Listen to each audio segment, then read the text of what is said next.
Normality. देखिए +1 class में आपने क्या है कि मोलैरिटी तो सुना होगा लेकिन नॉर्मेलिटी नहीं सुना। क्या है मेरी नंबर नॉर्मेलिटी नहीं सुना है। देखो नॉर्मेलिटी को कैपिटल एन से डिनोट करते हैं। क्या है नॉर्मेलिटी को कैपिटल एन से डिनोट करते हैं और ये नॉर्मेलिटी होती क्या है number of equivalent of the solute. क्या है number of equivalent of solute. Number of equivalent of solute present in 1 liter of solution। ये मेरे पास में क्या होती है नॉर्मेलिटी होती है जिसको कैपिटल एन से डिनोट करते हैं और ये क्या आता है number of equivalent of solute divide by volume of solution. Volume of solution ये क्या हो गया है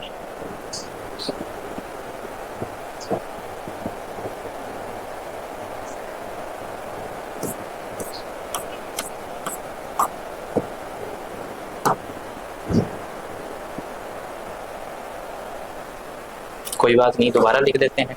तो नॉर्मेलिटी क्या होता है मेरा नॉर्मेलिटी क्या होता है क्या है number of equivalent of solute divide by में वॉल्यूम ऑफ द सॉल्यूशन यानी और वॉल्यूम भी क्या है मेरी लीटर में है। ये मेरी क्या होती है नॉर्मेलिटी होती है। तो सर एक बात तो बता दीजिए क्या ये इक्विवेलेंट क्या होता है। देखो मेरे बच्चे इक्विवेलेंट क्या होता है इक्विवेलेंट समझाने के लिए मैं आपको बोलता हूँ इक्विवेलेंट होता है मेरा क्या होता है wait divide by equivalent mass.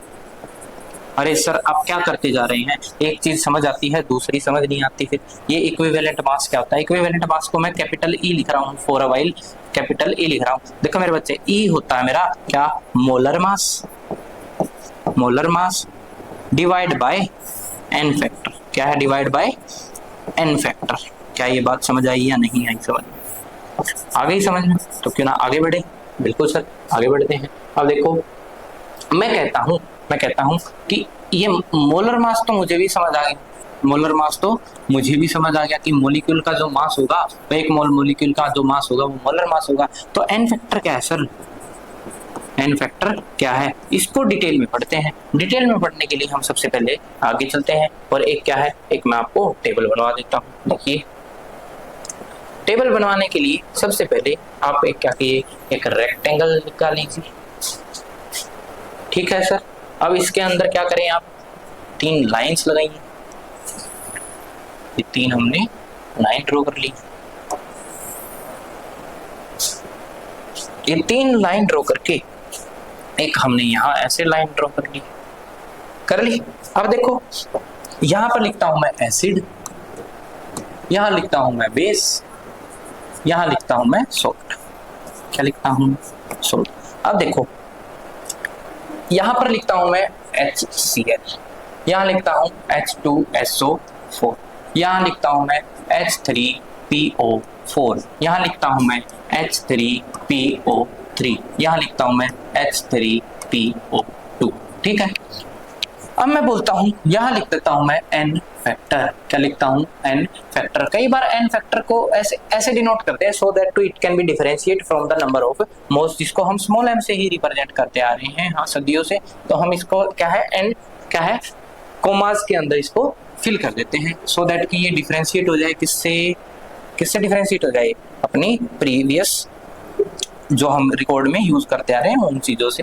अब देखो HCl है एसिड के लिए कौन कितना H पॉजिटिव आयन देगा वही उसका क्या हो जाएगा एन फैक्टर हो जाएगा। देखो HCl कितने H दे सकता है 1 जी सर बिल्कुल 1 हो जाएगा। ये कितना देगा 2 तो 2 लिख देंगे। सर ये 3 देगा ये भी 3 देगा सर ये भी 3 देगा। अब देखो भाई देखो ये 3 देगा ये बात सही है। क्या है ये बात सही है लेकिन ये 3 देगा ये गलत है और ये भी गलत है। अरे सर ऐसा कैसे अभी तो बोला आपने कि ये 3 दे जितने H पॉजिटिव आयन देगा ये उतने ही क्या देगा मेरे पास में एन फैक्टर देगा। तो ये 3 थोड़ी ना देगा ये कितने देगा। देखो ये कितने ऑक्सीजन 3 1 माइनस करो 2 ये 4 ऑक्सीजन 1 माइनस करो 3 ये सिर्फ ये है क्या है, फॉस्फोरस के एसिड है उनके लिए ही बात कर रहा हूँ। ऐसा यहाँ पर ऑक्सीजन कितनी 2, तो 1 माइनस करो कितना आ जाएगा 1।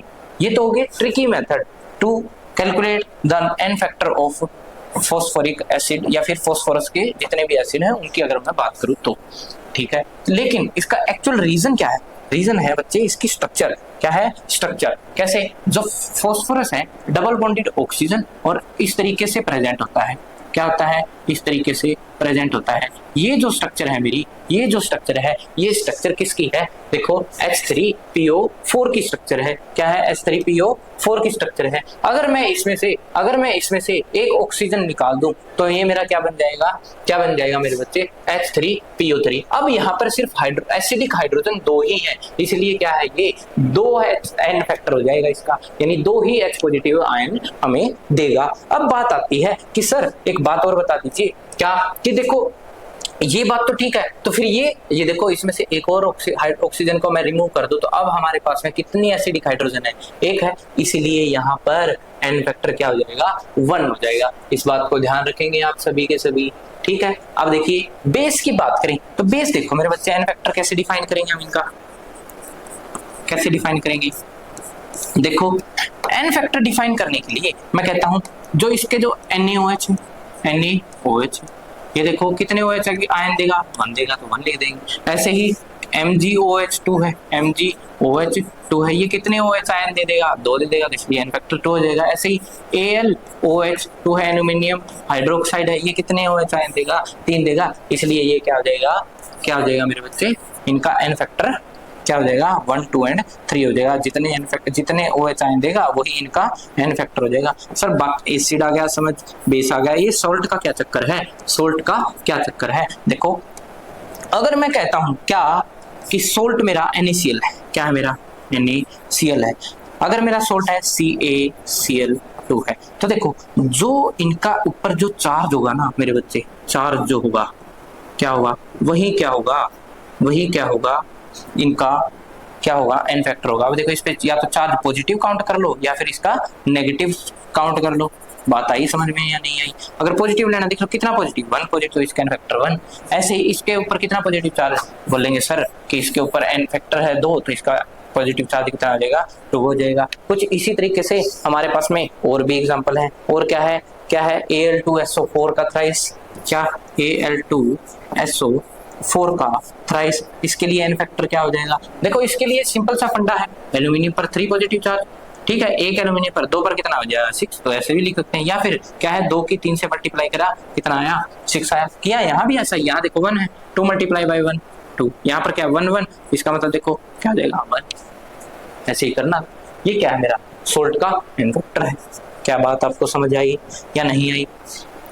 आ गई है? तो क्यों ना हम अब क्या करें, हमारे एन फैक्टर को निकाल सकते हैं, बिल्कुल निकाल सकते हैं। तो क्यों ना हम अब हमारे वापस टॉपिक पर आ सकते हैं। तो देखो मेरा एन नॉर्मेलिटी अब कैसे डिफाइन होगी? देखो क्या हो जाएगा? वेट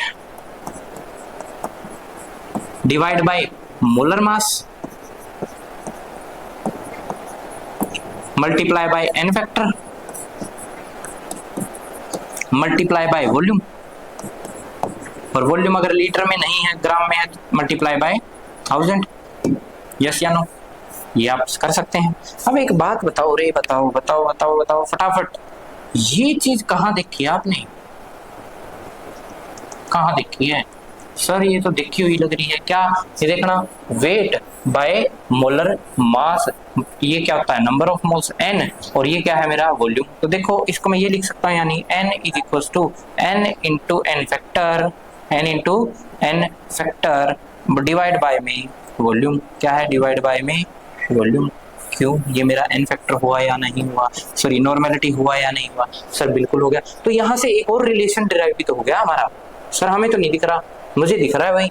क्या? देखो number of moles divide by में वॉल्यूम, ये क्या होता है मेरा? मोलैरिटी नहीं होता है क्या? m into N factor, m into N factor, ये क्या होता है मेरा? नॉर्मेलिटी होता है।